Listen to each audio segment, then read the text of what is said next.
మనసులకే తీయదనం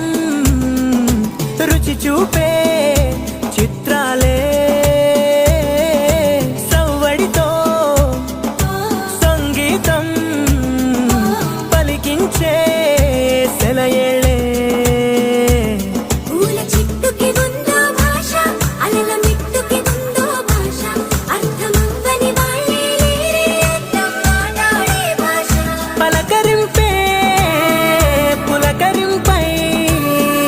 పిలుపునిస్తే